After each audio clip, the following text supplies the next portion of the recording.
क्या बेसिक शिक्षा मंत्री बताने की कृपा करेंगे कि प्रदेश में बेसिक शिक्षा विभाग के अंतर्गत विद्यालयों में सीबीएसई, आईसीएसई की तर्ज पर अंग्रेजी भाषा में बच्चों को पढ़ाने को सरकार की कोई योजना है? जब हमने कहा था कि अंग्रेजी में बोलो तब तो सबसे पहले विरोध करने वाले आप ही थे। पहले मैं चौधरी साहब को नमन करता हूं उनके जन्मदिन पर, और मैं एक ऐसी पार्टी जो आज तक उनकी समाधि पर माथा टेकने नहीं गई, मुझे दुख और खुशी भी है कि आज उन्होंने माथा टेक दिया। नहीं, हर साल होता है यहाँ कार्यक्रम, गलत बात है, हर साल होता है ऐसे गलत बात मत बोलिए। चौधरी साहब का इतना बड़ा व्यक्तित्व है कि आप उनको छोटा मत करिए। वही तो हर साल वहाँ पर कार्यक्रम होता है। दिल्ली में नहीं गए? नहीं, हमेशा होता है। प्रधानमंत्री दिल्ली में नहीं गए माथा टेकने? अरे आप यहाँ की बात करें ना, अभी आप कह रहे हो कि याद आई। चौधरी साहब का नाम क्यों आ रहा है विवाद? मैं खुद बोल रहा हूँ, सबको बोलने की जरूरत नहीं है, सबको बोलने की जरूरत नहीं है। बैठिए प्लीज, बिल्कुल सही बात।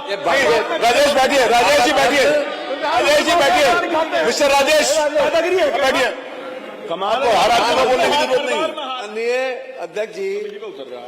माननीय अध्यक्ष जी, चौधरी साहब के लिए इतना बड़ा सम्मान, देश का सर्वोच्च सम्मान प्रधानमंत्री जी ने विशेष रूप से, आपको तो मालूम है इस बात का, ये कहने की आवश्यकता नहीं है, दिल से ये दिया गया और पूरे देश में जो सर्वोच्च सम्मान है माननीय, उससे सम्मानित किया गया माननीय।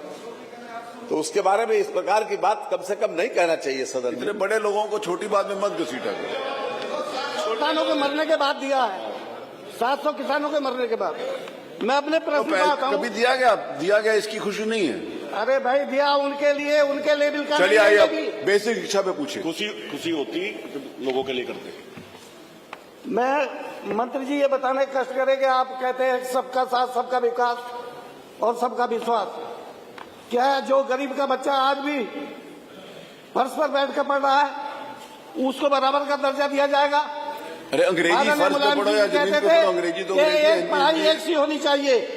क्या सरकार पूरे प्राइमरी सेक्शन को ये करेगी, इंग्लिश स्कूलों में तब्दील करेगी? और मैं ये भी बताना चाहता हूँ और चैलेंज करना चाहता हूँ साहब कि 10 MLA उधर के 5 हमारे MLA जो हाई स्कूल इंटर की कॉपी देती है ना, उसमें 20% बच्चे पास नहीं होते, ये उसको कंप्यूटर में बढ़ाकर 80% कर देते। इस तरह की पढ़ाई करा रहे हैं। बच्चा पढ़ने को ज्यादा स्कूल में टीचर नहीं है, 6 महीने तक 2 महीने नहीं पढ़ाता प्राइमरी का टीचर, 2 महीने। ये सारे MLA आपके भी कहते हैं हमसे ये बात कि पढ़ाई ठप हो गई, और जब प्राइमरी न्यू ही कमजोर हो जाएगी बच्चे की तो फिर कैसे काम चलेगा? मैम ठप हो गई पढ़ाई। अरे सबको जवाब देने की जरूरत नहीं, मंत्री सक्षम है जवाब देने के लिए। पटवारियों का काम लिया जा रहा है शिक्षकों से, इस तरीके की पढ़ाई होती है। और उनसे कहते हैं कि भाई वो लगाइए डिजिटल अटेंडेंस लगाइए। कितने आदमी कर रहे हैं डिजिटल अटेंडेंस? ऐसा क्यों आप प्रावधान लाते हो? शिक्षकों के विरोध में क्यों बोलते हो आप? अरे ऐसा प्रावधान क्यों लाते हो? अगर 2 मिनट भी लेट हो जाए, कहीं तो इंटरनेट नहीं आता, कहीं कुछ नहीं आता, तो उनको क्यों आप दबाना चाहते हैं? मैं ये सरकार से पूछना चाहता हूँ माननीय मंत्री जी से, क्या सबको एक जैसी पढ़ाई देंगे? नहीं तो क्यों? माननीय मंत्री जी पर्चा खोया गया वहां पे। माननीय सदस्य ने